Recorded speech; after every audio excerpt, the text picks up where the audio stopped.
it's pretty much an echo chamber with The View, and with all of the things that have been said. Ronnie T-Shirt's talking on this program about how Whoopi Goldberg was concerned that Donald Trump is going to break up interracial marriages for some reason, which I still don't know where that came from. But the one thing that you did know for sure is that it was going to get a little hysterical over there. Let's check in with the ladies of The View and see how they processed this yesterday.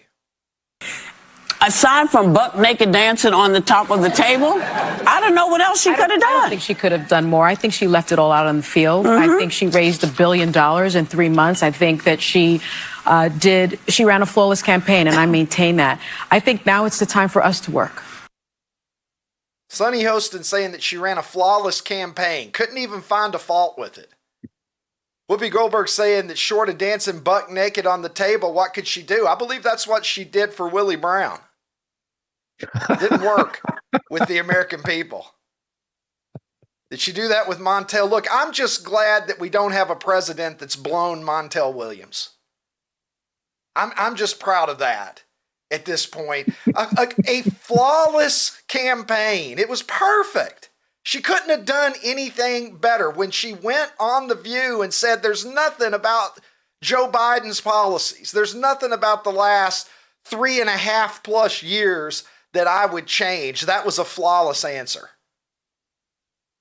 Every time that she was asked a question by somebody in the media and she stumbled around and couldn't answer it, that was flawless next level strategy. We just didn't understand it. Every time that she cackled and got lost tossing word salads, that was flawless campaigning. Sonny Hostin sees it. You and I just missed out on it because I guess we're too dumb to appreciate the majesty of the perfect fucking campaign that Kamala Harris ran into the ground. See, this is what kills me. We've got a lot of people in this country right now who really believe that she ran a great campaign, that she was a great candidate, that there was nothing that could have been done better. And the only reason that she lost is because she's a person of color and or she's a woman. Sonny Hostin went on in that episode to say, I can't connect the dots. Essentially, I'm paraphrasing her. It'll still sound smarter than whatever she said when I paraphrase it, no matter how dumb this is about to sound.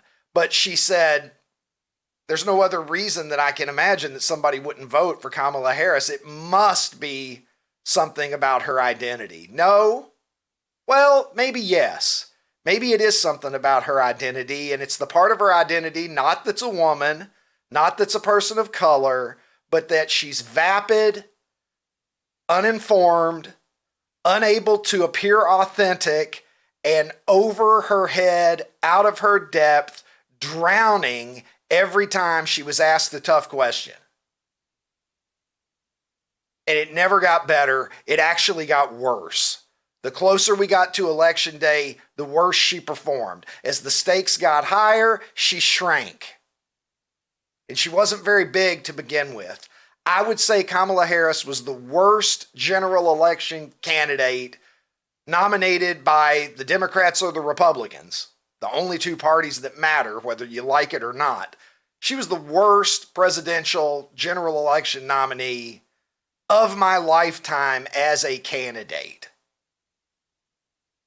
The Democrats were tasked with a choice between Joe Biden, who at one time was a pretty formidable candidate. Even the Joe Biden of 2020. In 2019, I was at a dinner with some Washington lobbyists.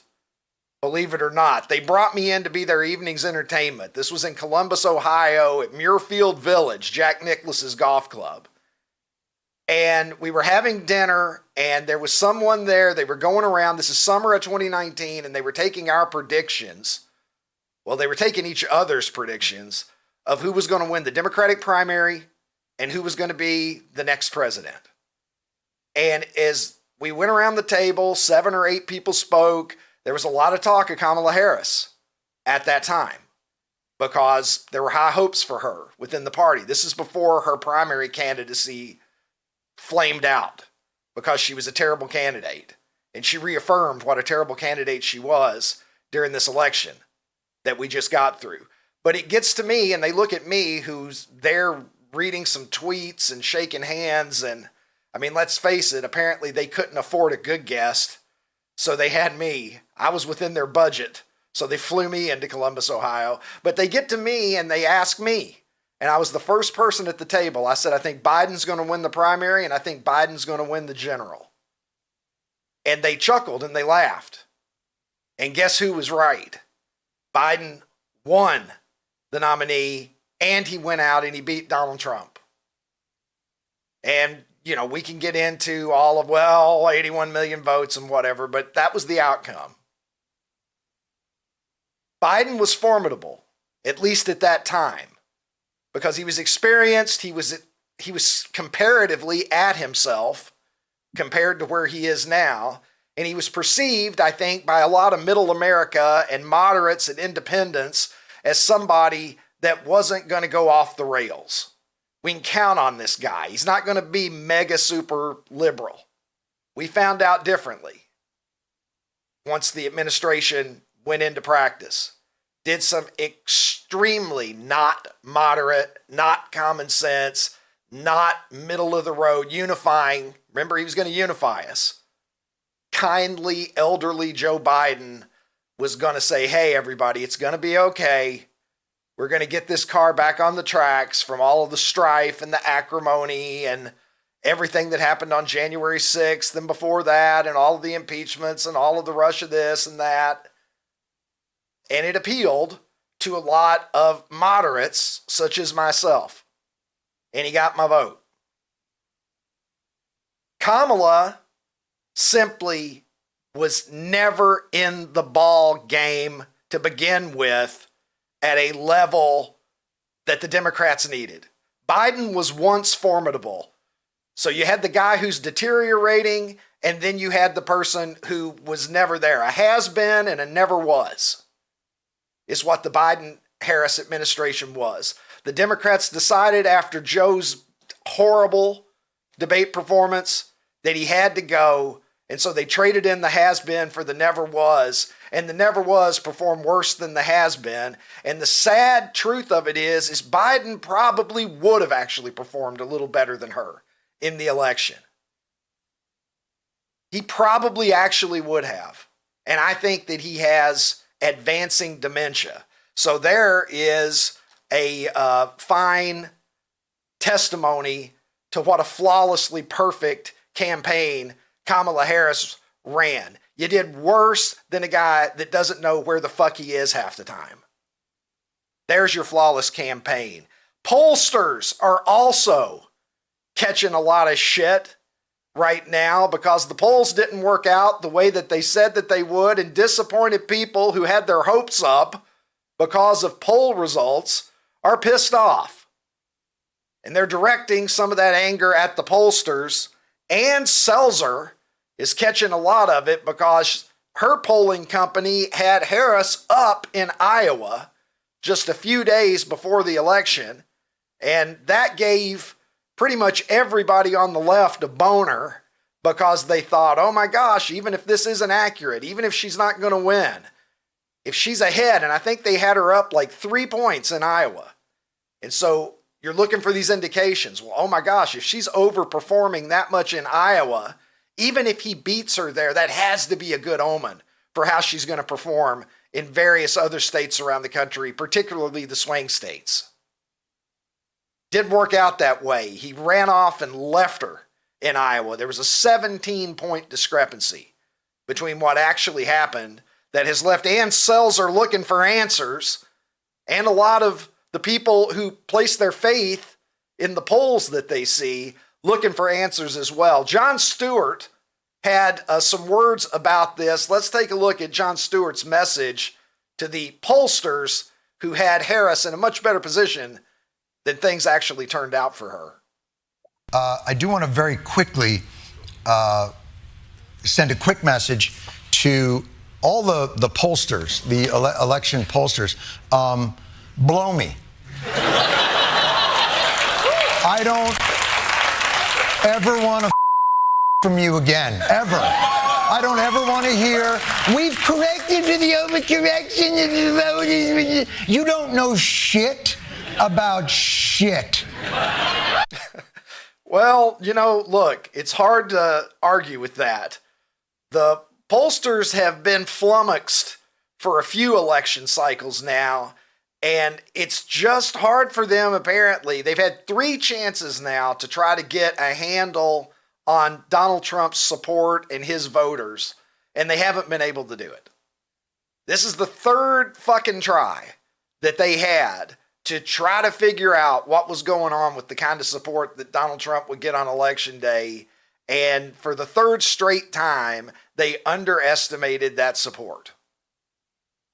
I guess Donald Trump is just too hard to pin down. But yeah, I think that there are a lot of people today who maybe are questioning, I don't know. I'm not saying polls have no value, but maybe we need to take every poll that we see about everything with a much larger grain of salt than we used to in the past. Elon Musk has been taking some victory laps the past couple of days out there on social media and certainly from his X account. And he responded yesterday to some comments that have gone on about, all of the billionaire influence that he put on the campaign. There's a lot of people that are upset because Elon Musk, with all of his money and all of his influence, he swept in and he gave Donald Trump this support, and people are saying that that is somehow unfair. Elon pointing out, in referencing this tweet here by Seth Dillon from the Babylon Bee, saying that no, actually there were more billionaires who supported Kamala during the election, and she raised almost 50% more money.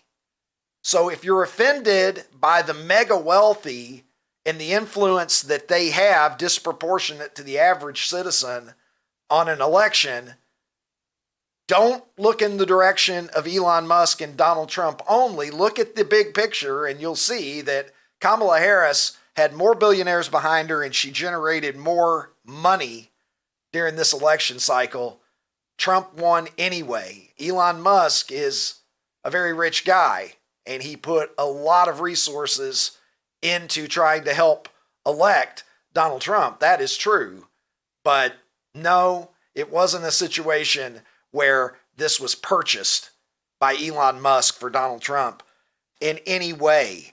One other thing here that we'll take a look at, and then I'm going to bring in Ronnie T-shirts in a moment, is Joe Scarborough, I think his brain has been broken by the events of this decade. I don't know exactly when it happened. I used to think that Joe Scarborough was a pretty reasonable guy. I used to consider him someone who was a centrist that thought for himself and occasionally went against the grain of whatever the orthodoxy was at the moment. Not so much anymore, but even Joe Scarborough got some sense knocked into him by the results of this election, apparently, because here is Joe Scarborough confronting and grappling with the fact that the large majority of Americans don't want men in women's sports. Democrats should be smarter on the women's athletics thing. 85% of Americans oppose men transitioning after puberty and competing against women. And I'm not just saying this the day after the election. I've been saying this for years. This is not a hard call. You can show compassion and you can show grace. And as the Republican governor of Utah said, let's figure out a way to do this. But one way we don't do this is by allowing men who transition after puberty competing against young girls. Well, there you go. He claims that he's been saying it for a while. Maybe he has.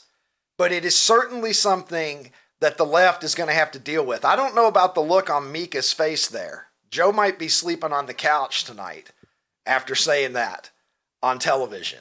Maybe last night. Maybe tonight too. He might be in the doghouse. She might put him out in the backyard for a while. But it is true. You can't get around facts. As Ben Shapiro likes to say, facts don't have feelings.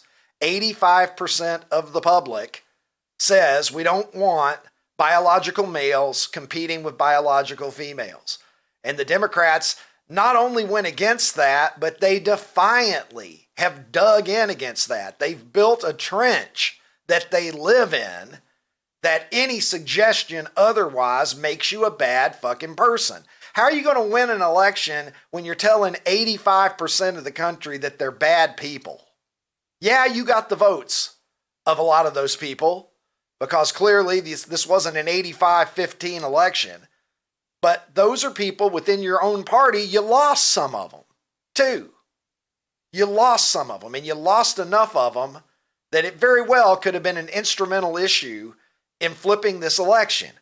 And so I will go now to the international streaming star from Nashville, Tennessee, Ronnie T-Shirts. Ron, I have kind of just gone through a buffet here of folks on the left who are confronting the reality that they now face, that the American public was not buying what they've been selling for the past several years.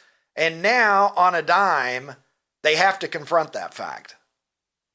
Yeah, man, I have so many questions, so many comments about, like you said, it was a buffet, and I'm probably going to be all over the place on this. But the first one is you were talking about, you brought Stewart, the clip of Stewart on, and, you know, he's like, no more polls, no more polls. And you kind of agreed a little bit. And I'm just wondering, Ricky, do you think one of two things? Maybe that's how the pollsters wanted the polls to come out?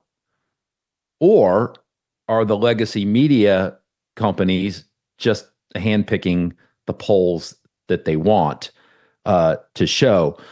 You mentioned Elon. I'm going to read something here real quick. Elon posted this last night. It said, for anyone, whether in America or other countries, who finds the results shocking, they should reconsider where they got their information. This trend was obvious on X for months, but almost all the legacy mainstream media pushed a completely false reality. They lied to you. And so, more likely, the pollsters weren't trying to get the results that they wanted. I think more likely, the media outlets were just reporting the polls that fit their narrative. Ron, when we look back on all of this, the most important tweet maybe that's ever been tweeted, and I don't want to, I'm not inclined to say things for shock value or for reaction, but you cannot underestimate the importance of the tweet that Elon sent out that simply said, "You are the media now." The legacy media is dying. It's dying. And it's a slow, painful, excruciating death. But the way that we consume information in this country is so vastly different now than it used to be, that the legacy media has lost the people's trust. And think about it, from the time that what a win for Donald Trump all of this is. Think about it, all of everything that was happening in the first presidency. And the very fine people hoax, which really pisses me off. And the reason that it pisses me off is because my dumb ass believed it too for years. I am not the sharpest knife in the drawer, but I am a reasonably intelligent person with 2 college degrees who would like to think that I look at issues with a discerning eye, perhaps more discerning than average. And I believed that for years because I thought if I turned on the television and Jake Tapper or whoever told me that something happened, that they wouldn't just be out and out lying to me. And then you hear it from multiple sources and it's corroborated. NBC said this, CNN said this, ABC said this, CBS said this. For most of my life, I thought if you heard something from multiple media outlets like that, you could count on it being true. And so I saw the clips where he said there were some very fine people on both sides. And like a lot of people, I was like, oh my God, what a terrible thing to say. And I believed it. And we debunked it very easily on this show by just playing the next minute of what Donald Trump said. They deliberately were skewing what he said. They were omitting his clarification that he didn't make a week later, a month later. He made it within 1 minute later, clarified exactly what he meant. They heard what they wanted to hear to push the narrative that they wanted to push. And when Donald Trump used to say fake news in the early days of his presidency and his campaigning, I thought, yeah, fake news, whatever. I thought it was annoying. Who is this motherfucker talking about fake news? Who the fuck does he think that he is? The news doesn't apply to you just because you're some rich tycoon or whatever? Well, I came to realize, oh my God, he's right in a lot of cases. It's bullshit. And I take it personally. I'm not offended because they did it to Donald Trump. I'm offended because I believed it and they deliberately misled me. And I take that fucking personally. Ron, I take it personally. You're portraying yourself as a balanced news source that is interested in journalism and facts, and then you deliberately, knowing good and well what he actually said, you bring a different story to me that serves the purpose that you want served, which is not the truth. Because if you were wanting to serve the truth, all of these networks, you'd have told me the truth. You told me what you wanted me to hear, and then you got to ask yourself, what's the agenda? Why do you want me to believe things that aren't true? And if you are the news and you are actively perpetuating false narratives, and you're clearly doing it on purpose, I can no longer trust you. So Elon Musk is right. I will never trust legacy mainstream media like I used to. And anything that I hear from the mainstream media, I'm going to go and I'm going to fact check on X and other places. Elon Musk, people don't understand this yet. Elon Musk has changed American society more with what he's done since he bought X than the average person can comprehend yet. Elon Musk largely is responsible for handing the White House, the Senate, and the House of Representatives to the Republicans. Not because he did anything dishonest or shitty, but because he shined a light on dishonesty and he shined the light on everything that's wrong with the bullshit of the mainstream legacy media. You are the media now. 54 million views at the time, at least, that screenshot was taken. It's probably more now. Elon Musk has done more to change not only the power structure in the country right now, but the way that we consume information going forward. This election was a tipping point in more ways than one, and I think that time is going to bear out that what I'm telling you is true. This is a sea change. I'm being told over 95 million people have seen that tweet now. We don't have to sit back and let the people on cable TV or the people on free broadcast TV tell us what's true and what isn't true anymore. In 1960, when Walter Cronkite was on TV, and he was doing a better job than anybody today, but when he was on TV, we didn't have anywhere to go other than the local diner to talk to our friends and discuss these things. There was no place for us to congregate in the millions to discuss ideas. And before Elon Musk bought X, Twitter, as I've said before, they deplatformed the sitting president of the United States. The duly elected leader of our country, they decided, nope, you can't reach anybody anymore because it's too dangerous. And they call him the fascist, and they call him the authoritarian. Go figure, Ronnie. So, you keep talking about not trusting the news anymore because they're giving you false information. And I agree with you that that's a problem. But you cannot discount what I think is potentially a bigger problem.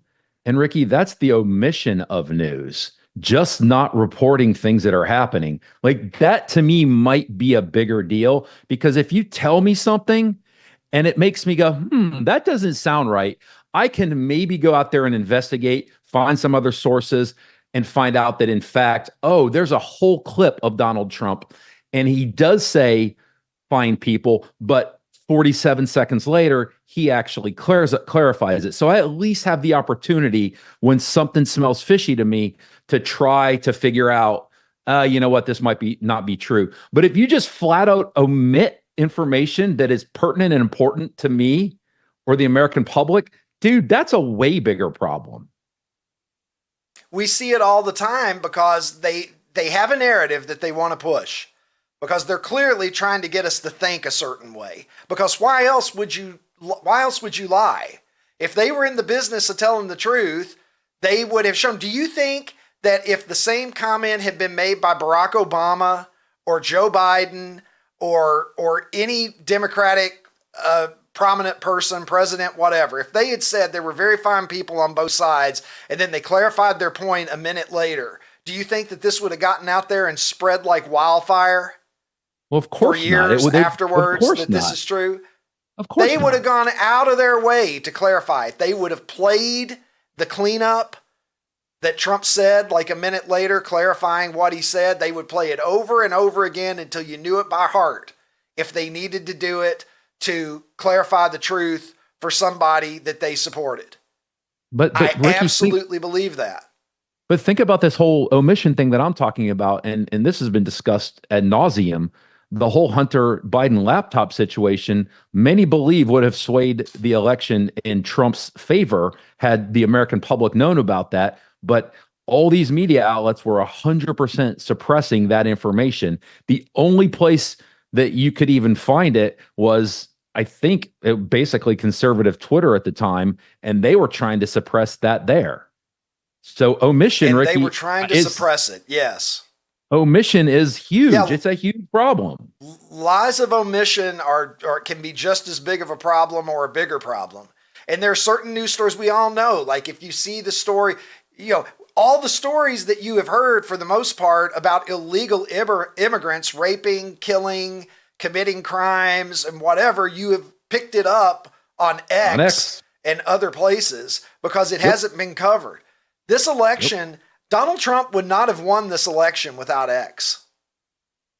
If X did not exist, or if Twitter existed in the form that it existed in prior to Elon Musk purchasing it, dissent would have been shut down. Donald Trump still wouldn't even have his account back. So Elon Musk absolutely was instrumental in the result of this election.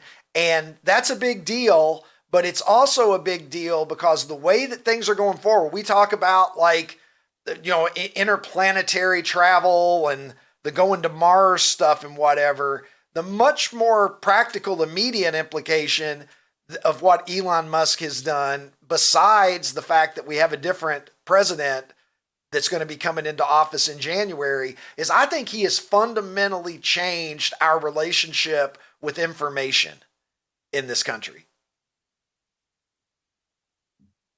Well, Ricky, I'll tell you who else we can't discount, we cannot discount, and I know they're trying to get it shut down because of who owns it, but I think TikTok is an absolute invaluable source of resources and opinions. I mean, you and I both like this guy, the older millennium, or the older millennial. Like, I see so much stuff on TikTok that I don't see anywhere else. And then a lot of times I'll end up seeing it on TikTok and I'll see it reposted on X. So TikTok, basically it's putting a live camera in people's hands to report what's going on at that moment. And we all get to see it. I mean, I remember, gosh, I can't remember how many years ago it was. There was all kinds of unrest going on in France and Paris, and it wasn't being reported at all on the news. and I saw it all over TikTok. So TikTok, I think, is kind of falls into that whole "you are the media" now. We're going to be so much better off when we realize that the emperor that was legacy mainstream media has no clothes, Ron. We're going to be so much better off, and we're going to be a lot closer to the truth. There will be less brainwashing going on in our society. And so we're given a postscript to this election that we had on Tuesday. But Ron, you might be aware that we have an election every day around here. And I refer, of course, to America's poll of the day. Let's go to it, shall we? Over at Super 70 Sports on X, where the eagle always soars high. And Ronnie, today's options, what have we got? Read them for me. My laptop's dead and I'm over 50 and my memory isn't what it used to be. I know I had Super Mario Brothers. All right, here you go. You ready? Lead it off. Take me through the options. Yes. All right, and I'll give you my analysis while we're at it. Okay. So, Super Yes, Mario sir. Brothers. I would love that. Super Mario Brothers. I know that is an absolute star in the video gaming community. I did not play it, so that will be I would not pick that. Oh my Ricky, God, Ron. When did Super I'm Mario starting to feel sorry for you? Like, what when was did this Super Mario sad Brothers come out? orphan childhood? When did it come out? Tell me when it came out. I don't know. The 80s? What was I doing, Ricky? You were getting laid and I wasn't. Okay, exactly. Ron. We have how many times do we have to clarify? Don't act incredulous when I don't do you were something getting from the some 80s. in the 80s and I wasn't. I'm younger than you. I was in high school. Exactly. Just don't be incredulous.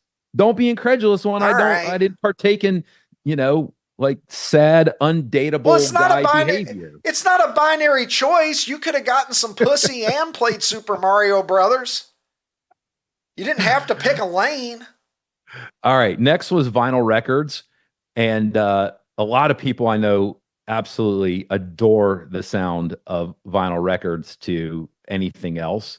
And I'll tell you what I love about vinyl records, Ricky, is I love the art. Like, I love that they actually can be art too. I actually have some albums framed here in my office, and they're art. So I love that aspect of it. I didn't know that Archie Griffin cut a record, Ron.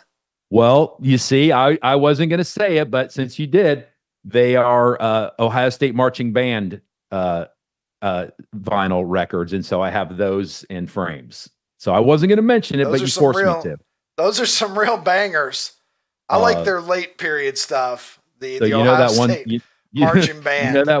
You know that one tweet you have with the guy and the lady with all the fruit on the bearskin rug.